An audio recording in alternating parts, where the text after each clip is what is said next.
Sebentar lagi Sumatera Barat. Air bangis. Air Bangis. Sebentar lagi. Jadi ini benar-benar terstruktur, sistematis dan masif sekali. Imperialisme Cina akan menyingkirkan pribumi dari negara kesatuan Republik Indonesia. Imperialisme Cina paham betul dua pilar Indonesia itu TNI dan umat Islam. Oleh karena itu dua pilar ini harus dilemahkan.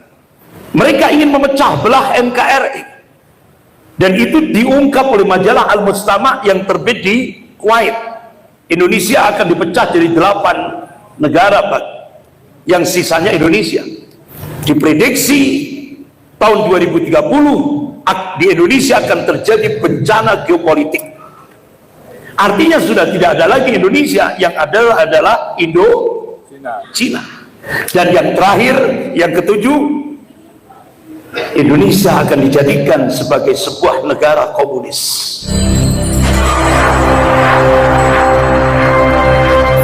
Assalamualaikum warahmatullahi wabarakatuh. Alhamdulillah, wassalatu wassalamu ala Rasulillah wa ala alihi wa sahbihi wa mawalah wa ba'd. Allah Subhanahu wa ta'ala memberikan takbir dalam surah Al-Fat ayat 23. Allah berfirman, A'udzu billahi minasyaitonir rajim. Sunnatullahi allati qad khalat min qabl wa lan tajida sunnahi tabdila.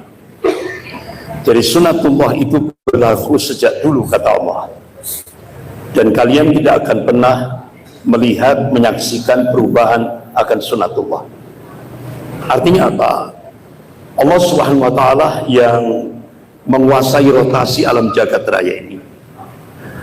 Allah Subhanahu wa ta'ala yang meninggikan langit tanpa tiang ini mengabarkan bahwa sejarah akan berulang. Sekali lagi, Allah tegaskan sejarah akan berulang. Yang membedakan adalah warna dan kualitasnya. Di Indonesia pernah menghadapi peristiwa yang sangat tragis, yaitu peristiwa 48 dan puncaknya 65. Ribuan kaum muslimin, ulama, keluarga, bahkan puncaknya di 1 Oktober 6 jenderal dan 1 perwira juga menjadi sasaran kebiadaban komunisme, partai komunis di Indonesia. Jadi benar-benar itu masa-masa yang cukup gelap. Tapi ternyata tadi kan sudah Allah mengungkap, menegaskan sejarah akan berulang. Kita diingatkan oleh Allah Subhanahu wa ta'ala dalam surah Al-Imran ayat 140. A'udzubillahi minasyaitonir rajim. Wa tilka ayyam nudawiluha bainan nas wa liya'lamallahu alladziina aamanu wa yattakhidha minkum syuhada wallahu la yuhibbudz dzalimin.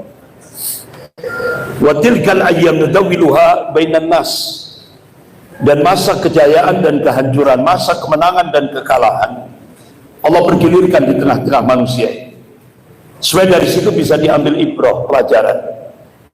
Waliya'lamallahu alladziina aamanu, dan Allah ingin menunjukkan bukti kebenaran ini pada hamba-hambanya yang amanu, yang beriman kepada Allah, yang muwahhid, yang mentauhidkan Allah dalam segala aspek kehidupan. Wa yattakhidha minkum syuhada, dan Allah ingin menjadikan sebagian mukmin ini gugur sebagai syuhada. Wallahu la yuhibbudz dzalimin, dan Allah tidak mencintai orang-orang yang zalim. Sebagian mufassir menafsirkan wallahu la yuhibbudz dzalimin, itu maknanya Allah tidak mencintai orang-orang mukmin yang tidak mau berjihad fisabilillah. Surah Al-Imran ayat 140 ini Allah mengabarkan tentang sunatut tadawul, pergantian kepemimpinan dunia dari golongan mukmin kepada golongan kafir. Dan ini nyata. Coba kita lihat sekarang, Indonesia sedang dicengkeram oleh imperialisme Cina. Ini fakta empiris. Otomatis ketika Indonesia dicengkeram oleh imperialisme Cina, ini implikasinya I-Polisosbud Hankap. Dan itu nyata. Ya, kan? Apalagi apa yang diungkap oleh Wakil Perdana Menteri Cina Liu Yangdong selesai bertemu dengan Presiden. Beliau meluncur di auditorium FISIP Universitas Indonesia hari Rabu 27 Mei 2015. Dia sampaikan konsekuensi Indonesia mendapatkan bantuan hutang tahap pertama 647 triliun itu tidak ada istilah freelance, ada tick and give. Apa? Ini terbukti dengan munculnya sebuah nota diplomatik dengan kode referensi Beijing 1448. Isinya apa? Cina akan melakukan akselerasi menjadikan Indonesia sebagai sebuah negara sekuler. Kalau kita lihat literatur literatur tentang ilmu politik, ketika nanti ke depan Indonesia berhasil menjadi sebuah negara sekuler, otomatis itu entry point bangkitnya komunisme. Itu teori politiknya. Nah, kemudian Wakil Perdana Menteri Cina Liu Yangdong, syarat yang kedua, 10 juta rakyat Cina daratan wajib masuk ke Indonesia, dan itu target 2020. Bahkan Duta Besar Cina untuk Indonesia di Jakarta memberikan statement di depan wartawan, warga Cina daratan yang masuk di Indonesia per tahun itu 2 juta. Nyata target 2020. Dan ternyata bukan buruh itu hanya kamuflase. Mereka adalah tentara merah. Tentara merah. Itulah yang disampaikan oleh Wakil Perdana Menteri Cina Liu Yangdong di auditorium FISIP Universitas Indonesia hari Rabu 27 Mei 2015. Nah, sekarang apa agenda mereka? Ini agenda inilah yang bisa kita mengambil satu kesimpulan: Indonesia sejarah berulang. Muncul komunis gaya baru, KGB. Coba kita lihat mulai agenda yang pertama tadi yang diungkap oleh Wakil Perdana Menteri Cina Liu Yangdong. Cina akan melakukan akselerasi menjadikan Indonesia menjadi sebuah negara sekuler. Akhirnya ada 2 foto yang muncul di media internasional. Sebelah kanan foto Presiden Turki Tayyip Erdogan ziarah ke makamnya Muhammad Al-Fatih. Sebelah kirinya foto Presiden Indonesia ziarah ke makamnya Mustafa Kemal Atatürk. Dari sini kita bisa melihat apa yang tersirat. Presiden Turki ingin menjadikan Turki dari sekuler ekstrim menjadi Islami. Kebalikan dari Turki, Indonesia ingin menjadikan Indonesia dari Islami menjadi sekuler ekstrim. Ini sinyal. Sehingga setelah itu tepat bulan Juli 2016 di Istana Negara 3.476 perda syariah dihapus dengan alasan tidak sesuai dengan Bhinneka Tunggal Ika. Sudah terjadi. Gayung bersambut masih di tahun 2016.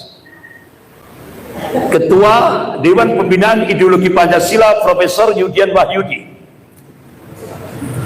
mantan Rektor UIN Sunan Kalijogo, Jogja ya, memberikan statement, agama musuh terbesar Pancasila. Kalau dulu PKI musuh terbesar Pancasila. Saat 2016 agama musuh terbesar Pancasila. Dan gayung bersambut, Menteri Pendidikan dan Kebudayaan Pak Nadiem Makarim meluncing roadmap pendidikan nasional 2020-2035. Sudah tidak ada lagi agama.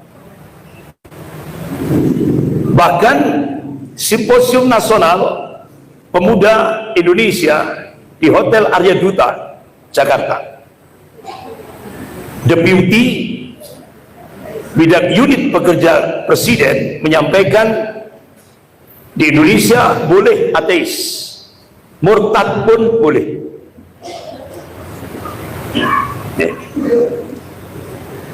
Kemudian terus gayung bersambut, ada program moderasi agama. Itu data dari Ustadz Alfian Tanjung tadi subuh, dengan biaya 3,2 triliun moderasi agama. Jadi moderasi agama itu sama dengan deislamisasi, dan itu nampak sekali di Lumajang, Jawa Timur. Ada tempat ibadah untuk semua agama. Di Kediri ada pondok pesantren untuk semua agama. Ini benar-benar fondasi kaum muslimin yang itu merupakan konsep akidah kita. Lakum dinukum waliyadin. Hapus. Bagaimana strateginya? Kaum muslimin diajak pada kesatuan sosial, sehingga muncullah di beberapa kota-kota besar di Indonesia, yaitu pertemuan lintas agama. Banyak tokoh-tokoh Islam yang menyambut ini al-khair, kebaikan, tapi tidak tahunya muncul jebakan puncaknya. Tokoh-tokoh Islam diajak pada kesatuan ritual, sehingga di kota-kota besar di seluruh Indonesia, ya mungkin termasuk di Jogja, muncul doa bersama antar umat beragama. Sudah muncul ya? Sudah. Nah itu. Akhirnya konsep lakum dinukum waliyadin hapus. Bahkan yang paling parah sudah sampai masalah yang sangat fundamental. Lewat moderasi agama, umat Islam di Indonesia harus menerima pluralisme agama. Satu keyakinan yang menganggap semua agama sama. Tidak hanya pluralisme agama, salamnya juga pluralisme. Assalamualaikum, salam sejahtera, selamat siang, om, santi, om, nana, budaya, salam kebajikan, salam. Bapak-bapak, ibu yang dimuliakan Allah, ini sudah diamalkan mulai dari presiden sampai RT. Jumhur ulama ahli sunnah wal jamaah. Kalau itu diamalkan oleh umat Islam, itu masuk nawaqidul Islam, batal syahadatnya, gugur imannya. Benar? Tidak ada ikhtilaf, tidak ada perselisihan di tengah-tengah ulama ahli sunnah. Itulah implikasi proyek moderasi Islam 3,2 triliun. Astagfirullah. Jadi ini agenda kedua yang dilakukan oleh imperialisme Cina, ingin menjadikan umat Islam ini murtad masal, atau yang sering disebut dengan MTS, murtad tanpa sadar. Ini sudah menjadi fenomena. Kemudian agenda yang ketiga, imperialisme Cina menguasai ekonomi Indonesia. Tadi sudah dijabarkan dari sisi konstitusi oleh Kiai Sukri sama Dr. Sahdan dan Nainggolan, bagaimana hampir 80% lebih kekuatan ekonomi Indonesia dikuasai oleh oligarki. Bahkan tidak hanya ekonomi, tanah Indonesia 80% dikuasai oleh oligarki. Tanah pribumi cuma 20%. Dan tidak hanya itu, mereka sudah menguasai sistem hukum dan politik. Ini agenda yang ketiga. Kemudian agenda yang keempat, imperialisme Cina akan melakukan menyingkirkan pribumi dari NKRI. Dan itu tahap demi tahap sudah berjalan terstruktur, sistematis dan masif sekali. Mulai dari kasus Wadas, muncul lagi kasus Pulau Komodo, muncul lagi kasus di Manado, Gorontalo, sampai kantor bupati dibakar,